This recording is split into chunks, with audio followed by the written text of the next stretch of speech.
Today is on the 5th, 23, 2019. My name is Eric. I'm from Nigeria, and the major reason why we are making this video is because we are hearing a lot of both good and bad news in our country, Nigeria. So I just want to ask this gentleman here concerning what is happening in our country, Nigeria.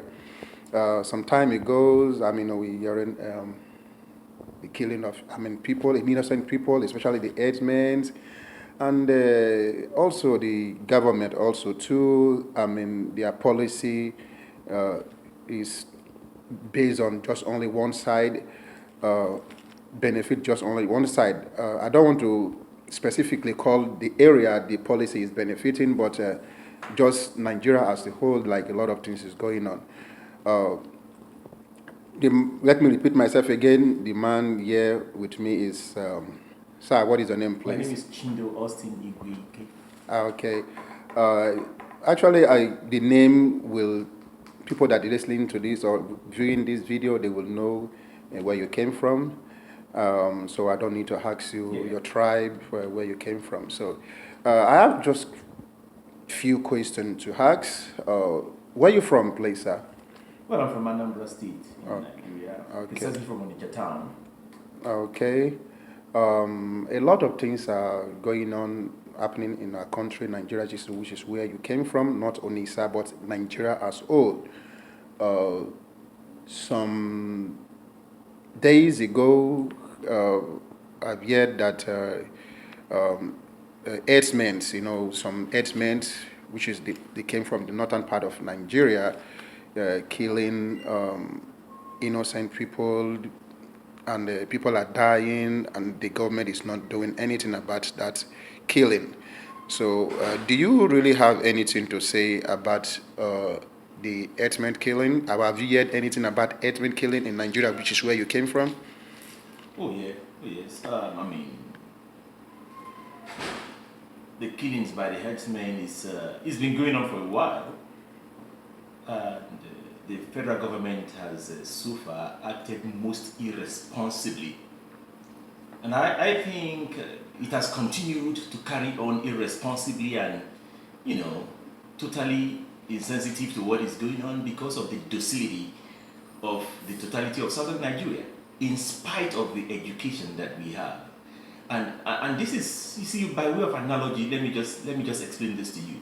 You see, when the white man took away slaves from black Africa, at a point they had to segregate those slaves. The lighter skinned slaves worked inside of the homes. The darker skinned slaves worked on the farmland.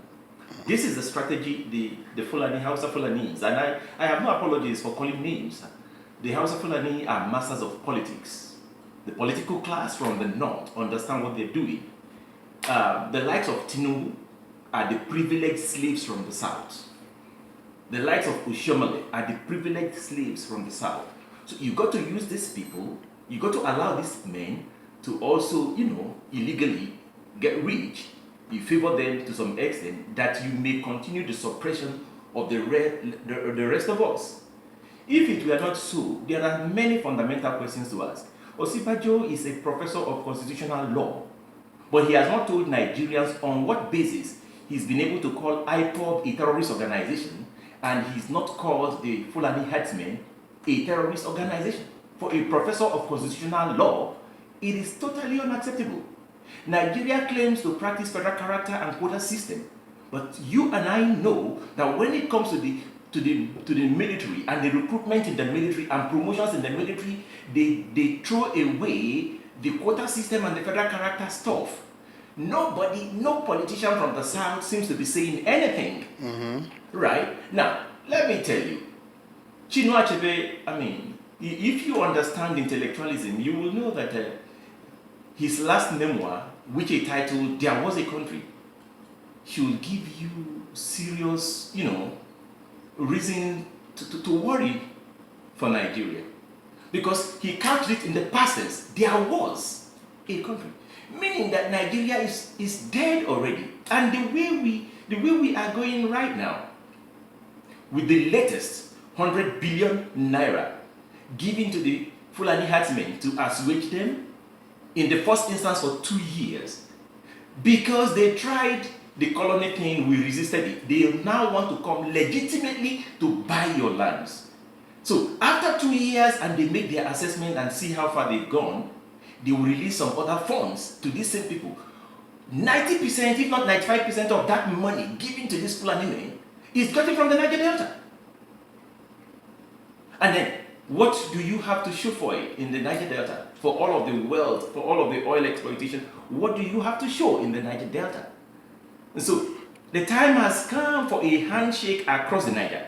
The Yoruba people, the Igbo people, the Benue people, the Calabar people, we got to come together. Otherwise, after having suffered colonialism in the hands of the whites, the Fulanis want to, and let me say this, but for the intervention of the white man, the Fulanis will have actually taken over Nigeria. They will have overrun Nigeria because they already had a military setup that was well organized.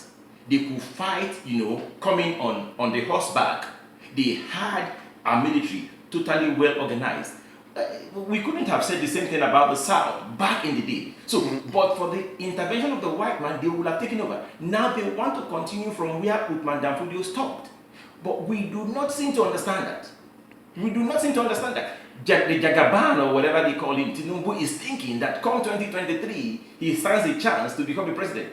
Osibajo is under that delusion that come 2023, he stands a chance of becoming. Listen, let me tell you, that's not going to happen. Okay. The Supreme Court of Nigeria would rather delay judgment and sometime in 2022 hand over to Atiku that the Fulanis will continue. These people are masters of politics. Okay, yeah. I've heard you, and the cost of your explanation, your concern about what is going on in Nigeria. You say something like, what do you think? Like, what do you think is the best solutions? What do you think is the way out, or is the way out for we, especially from the South people? Let me just say this. Mm-hmm. I believe in one Nigeria. We are a multi-ethnic society. There could be beauty and strength in diversity. There could be beauty and strength in diversity, which the United States of America, for example, is enjoying. If we let Nigeria die, we will all have to count our losses. But if we are wise, we could tap the beauty in the diversity and keep Nigeria one. But in keeping Nigeria one, we must necessarily redefine the basis of our corporate existence. We do not have a federalism. What you have in Nigeria is pseudo-federalism. It is not federalism. And we will never, ever prosper under that bullshit constitution that we have. That constitution has to be revisited. There has to be devolution of power. Otherwise, there shall be no accountability, there shall be no transparency, because the government as it is today is far removed from the grassroots. And for as long as we continue this bullshit structure, you will continue to produce members of the political class that will never give account to her citizens, to her people, because the system is rigged. And therefore, so I am simply saying, we need to necessarily restructure Nigeria. Okay. It begins with revisiting, reviewing, and rewriting the Nigerian constitution. Okay. Except and unless we do that, we're just fooling ourselves. Okay. Thank you so much. We so much appreciate your concern, your contribution, and your time also too. We believe a lot of people will definitely view this video. And viewers, please, whatever place you are, Nigeria, Austin, or the US, whatever place you're, Europe, whatever place you are, you can also make a comment concerning our discussion today. Once more again, we thank you, Shindo, for your concern and for your contribution. We believe Nigeria one day will be a better place for us, but for now, thank you so much. God bless you. Thank you very much.